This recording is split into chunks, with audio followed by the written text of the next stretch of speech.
L'essentiel invité mercredi matin de France Inter, le Premier ministre a tenu à afficher sa sérénité face à la crise sanitaire, tout en appelant à la responsabilité de tous.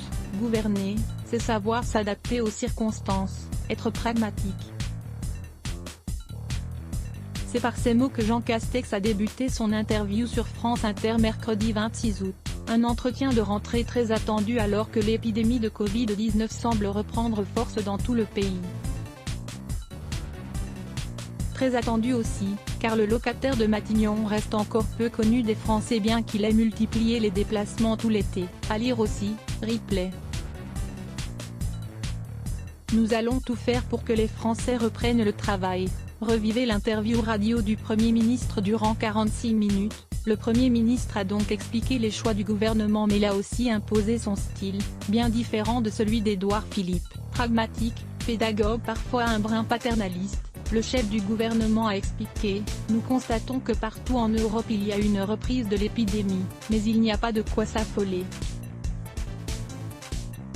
On n'est pas revenu à la situation du mois d'avril, mais on est autour de 3000 cas par jour. Il y a quelque chose qui se passe, il faut indiquer aux Françaises et aux Français que nous gérons cette situation. Le télétravail, ça s'organise. Jean Castex souhaitait, en effet, donner à voir un gouvernement à la manœuvre, gérant la crise avec calme et détermination tout en appelant ses concitoyens à être plus responsables. Comme Lionel Jospin en son temps, il a assuré que l'État ne peut pas tout.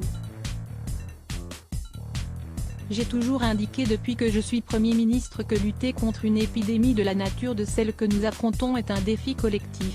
L'État ne peut pas tout faire, il faut que tout le monde se sente concerné. J'appelle à l'esprit de responsabilité, la démocratie c'est la responsabilité des citoyens, a-t-il lancé.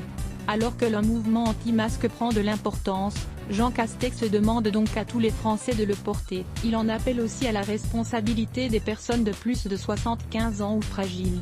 Protégez-vous, leur a-t-il lancé. Responsabilité encore des familles, pas de gratuité, pas plus qu'il n'y en a ailleurs, a-t-il certifié sur la question du masque à l'école. Responsabilité enfin des entreprises qui doivent changer leur point de vue sur le télétravail. Voilà un effet positif et structurel de cette crise, on va se mettre à regarder différent le télétravail, on va même peut-être se dire que le télétravail ça s'organise. J'ai demandé aux partenaires sociaux de s'emparer du sujet, a-t-il lancé.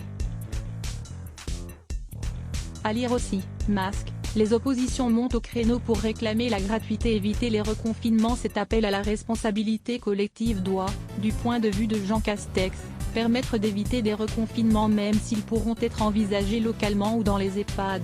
Nous voulons l'éviter car les conséquences économiques, sociales et psychologiques sont très lourdes. C'est un équilibre fin et quotidien. Au-delà de la crise sanitaire en cours, Jean Castex est également revenu sur les violences qui ont émaillé cet été en France, et d'expliquer que l'État n'avait pas rempli son rôle à l'égard du monde judiciaire. Dès ma prise de fonction, j'ai demandé au ministre des Comptes publics de créer 250 emplois en plus, de magistrats et de greffiers, en cours d'année 2020. Dans la loi de finances 2021 nous allons créer 550 emplois en plus. Je suis très mobilisé là-dessus car c'est une question républicaine, a-t-il détaillé. La démocratie, la République. Des mots qui sont souvent revenus dans la bouche du Premier ministre ce mercredi matin. Jean Castex peaufine son style. Let's block ADS. Why?